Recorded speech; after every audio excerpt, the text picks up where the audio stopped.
consumers are the ones who bore the cost. Academic study. I'm doing real business in China. I don't remember 9% inflation when he was. I remember 18% unemployment. I mean, I remember. What happened? Hello, everybody. We got Abby Phillips with CNN and Mr. Wonderful making some insane tariff arguments, supporting Trump, obviously, at least on this issue. To raise tariffs at China to 400%. Hang on a second. Trump already raised tariffs on China. Not enough. There have been many studies showing that U.S. companies and consumers are the ones who bore the cost. Academic study. I'm doing real business in China. I'm actually doing business there. He scared the crap out of her right there. Yeah. I'm actually working American there. There's no academics in my company. Where do you think they buy their inputs from? Let me explain something to you. From China. The Chinese steal my IP. They make the same product with the molds that I pay for there. They ship them into this country under a different brand. I don't like it anymore, and I've been trying to solve this for 30 Guys, he's going on an emotional tirade on one of his personal businesses. This is how tariffs work. It's a tax on the company here buying it, right? It doesn't make things more expensive in China. They still make it for whatever price they make it for, and then they sell it to us. And American companies have to pay that import tax to import it into our country. Right, so it increases the cost of that product. And what do companies do? They pass on that increased cost to the consumers. It's not that hard to understand. It's been done over and over in history. This is the exact effect of it. Tariff everything from China. There's no 60%. academic in my world. You're going to be paying more for the stuff you buy. You're going to be paying more for the stuff you buy. They knew even in the 1600s that you should not tariff inputs. Kevin, let's just take a every American. Put a 400% tariff on a yoga mat. We'll make it in Vietnam or make it in India or make it in America. We won't buy anything from China. And the Supreme Leader be more expensive. He'll come to New It York. will be more expensive. No. Absolutely it would be. We won't buy it from there. Wait, what do you mean we won't buy it? Guys, this is why she keeps saying it would be more expensive. Because if we already had a way to get it for cheaper, we would already be getting it. Right? So if you increase the price in that store over there where we only buy this product from, how do we get it for cheaper? Unless we can create it ourselves, which we're not doing. There's inputs to it that we're not willing to do. Americans are not willing to work for 50 cents a dollar for an hour, right? China's economy and having 2 billion people is just different over there, or 1.3, whatever, how much they have over there. It's just different. There's certain products that just won't be able to be made here. Hold on 1 second, because I get the Why back are you and raising forth, the price? But Kevin, you're having a different. This is always what happens when we talk about Trump and the economy. People come on here.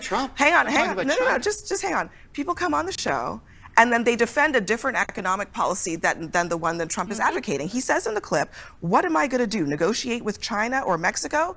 He doesn't want to negotiate. He says you're not going to get anything from them.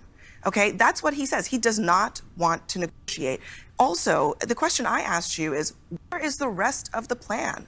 Where is the rest of the economic plan? Well, why don't you just look at his track record for the last... He has a concept of the plan. Remember in the debate for the healthcare plan? Yeah, I have a concept of a plan. You know, the term that he had, no inflation, fantastic wage growth. I mean, look, he actually sat in the seat at the White House. 2020. You may not like what he did. President you may not like Trump him, was president in 2020. But I don't remember 9% inflation when he was. I remember 18% unemployment. I mean, I remember. What happened when that? Oof. You hear Scott Jennings jumping in to protect Trump. Here we go. Go on. A pandemic that he bungled. Are you saying he created the virus? No, but he absolutely made it work. Do you hear this idiot? I hate Scott Jennings. She said he bungled it, and he said what, do you think he created it? That's not the argument she said. It's so hard to take someone like Scott Jennings serious. Look at his smug little face. I can't stand this little smug little brat. Worse. How? By lying about the risk, by telling people not to get tested, get tested. You're saying he should have personally cured the virus as the president. No, I'm saying he should have given.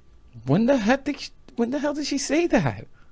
Given his tests to Americans rather than to She did not say that. I mean, but Scott, okay. I'm sorry. This idea that somehow because Trump was the president that the virus has political proclivities and decided to prolong itself has been crazy to me since it's been floated. You don't think leadership mattered at all? The virus? No, I don't actually. You don't? I don't believe the virus. You don't think it matters?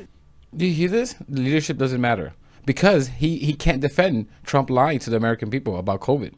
right? When he was having phone calls with other people like Bob Woodward, that author, and telling them how dangerous and how vicious this disease was. These guys are gross. These guys don't care about anyone but themselves. You don't think it matters that Trump withheld various kinds of testing kits and PPE from states that were asking for it, and then he told them to go buy it themselves? And then you think that was the masks? Is that what you think? And then he outbid them for it, so they couldn't buy it. And then he sent it to Putin. No, I was talking about virus. I do want to get back to the economic. I mean, you are implicitly by pretending it didn't happen. Republicans keep saying that this election is about the economy. Now, I guess it's maybe also about immigration, but it is about the economy when you ask voters.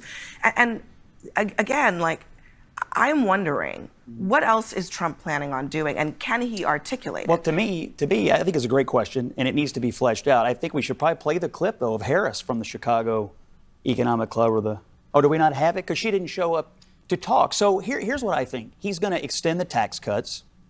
He's going to rein in the federal government and the... Guys, these tax cuts, that's all they ever have for policy for the economy. Tax cuts for the rich and the corporations. And you just hope that it trickles down. When it's been shown the last time they did this, again, it was record-breaking buyback of shares of their own companies. Like, this is insane. These guys just want to line their pockets, and I actually think this is why Mr. Wonderful is acting like he doesn't know how tariffs work, and this is such a new concept. Oh, I don't trust academia. I think he just wants to keep more of his money in his pocket, and he knows he's going to benefit most from those tax cuts. Overburdensome regulatory state, which he can now do because of the Supreme Court, and he's going to take on these countries that screw American workers. That's the plan. And by the way, he's going to crack down on immigration to the benefit of American workers. He's going to deport 20 million people, the people who pick your crops, the people who process your meat, the people who, care for your grandmother, the people who serve all sorts of critical functions in this country. Yeah, Scott Jennings has no answers for that. That's why he has this smug little stupid face on him.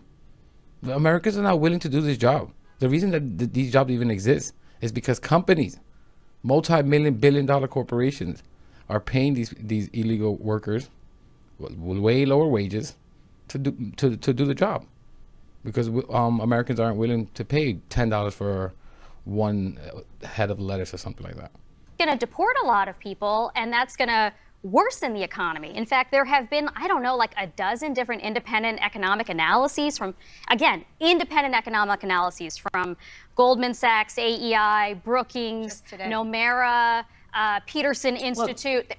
All of them I know your argument. If you want to run on more illegal immigration as a Democrat, go ahead. I just don't think it's going to work in the election. He wants to deport 20 million. I'm not done with his. I know what his economic policy is because he has talked about it.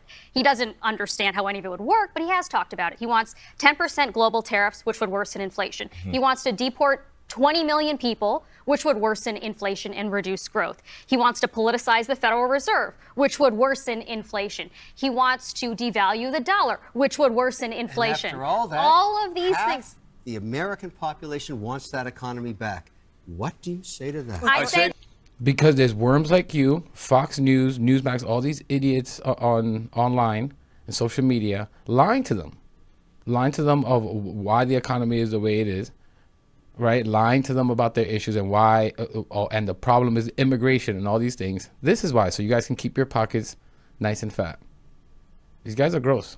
We should be talking about what the policies are. They're just too dumb to understand. It's all about messaging. No, it's because we don't talk about it. There's a lot of people don't understand, Kevin, what tariffs are.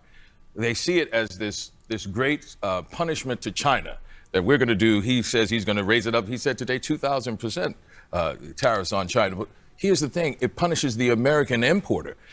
The Chinese are paid. Once you pay for those molds, the Chinese have put that money in their pocket, and then you are charged for the tariffs when you're bringing your molds in.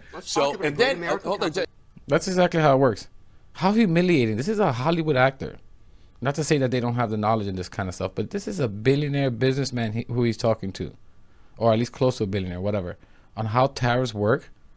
Oh, man. And just one other point that he said. Moving back to America. But one other point. They did not do that. Is he says that's going to incentivize people to come back. That's pie in the sky. If I give 2,000% tariffs on China. It's going to force all these American people to jobs, come back. No, I'm for American jobs. You know what? And, Do you know what? that's, Do you and know that's what why I jobs support. Americans That's work why I in? support Kamala Harris, and I supported President. you know what jobs Biden Americans because work in? they brought manufacturing back when President Trump didn't. The tariffs that he's talking about is not going to incentivize anybody else to go, oh my goodness, I'm not going to want to pay those tariffs, so I'm going to build this plant here in America. I actually agree with it's you not on tariffs because with their European allies, but not with China, because unfortunately I live in the real world and not all of you are doing business China like I am. They cheat, they steal, they don't play by the level I don't think playing that field. Right, but yet you're are you doing going business to there. invest in a But business yet you're that doing makes business there. nails? Guys, I'm going to stop it there. That's all they have is adjectives and respinning what someone is saying. These people are snakes. Look at them for what they are. But I'm going to leave it there. Please consider subscribing if you got something from this video. Leave a like, comment. I'll usually read all of them. And I'll catch you in the next one. Thank you for being here.